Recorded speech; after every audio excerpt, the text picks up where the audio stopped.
अगर आप भी चाहते हैं नए वीडियो एवं नए ऑडियो देखने एवं सुनने के लिए तो हमारे गोल्ड स्टूडियो चैनल को सब्सक्राइब जरूर करें एवं बेल आइकन दबाना ना भूलें।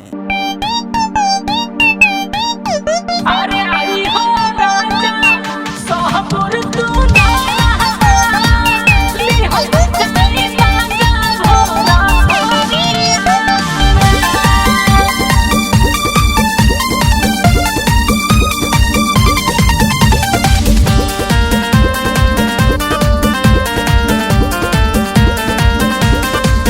राजा पहिला मिलन ह पहिला मुलाकात तनी सबुर धरी राजा हमर मानी तनी बा ए राजा मानी ना।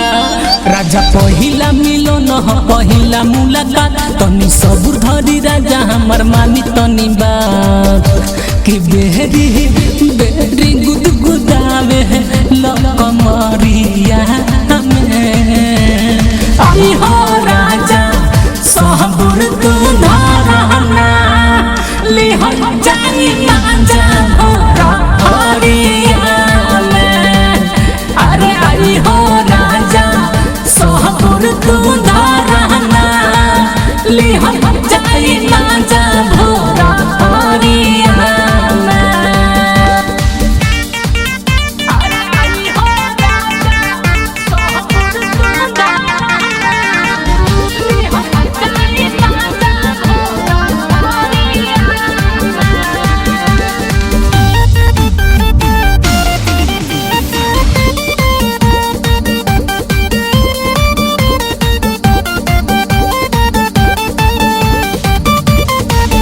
हो खते हसा झतू धरे लतुहा थके जहाँ कल बाट सभे राजा जान जाई बात के।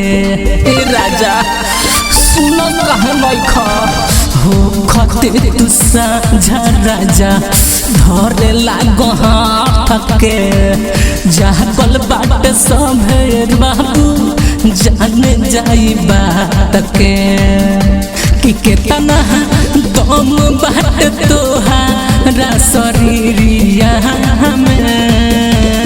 आई हो राजा सोहपुर तू धारना ली हो जानी मांझा भोरा हरिया में।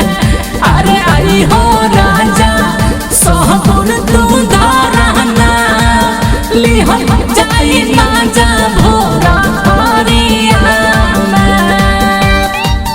अरे आई हो राजा सोहपुर तू धारना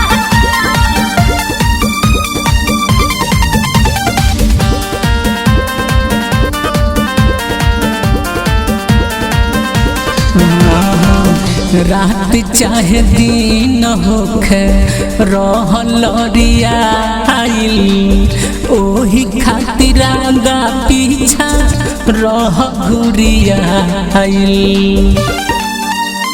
ए राजा रात चाहे दिन होखे रहल रियाइल आगे पीछे हमारा हर पल हेल घुरियाइल हो अक्षे शिव दग लगवल मोर पियरिया में। आई हो राजा सोहपुर तू धारना ली हो जानी मांझा भोरा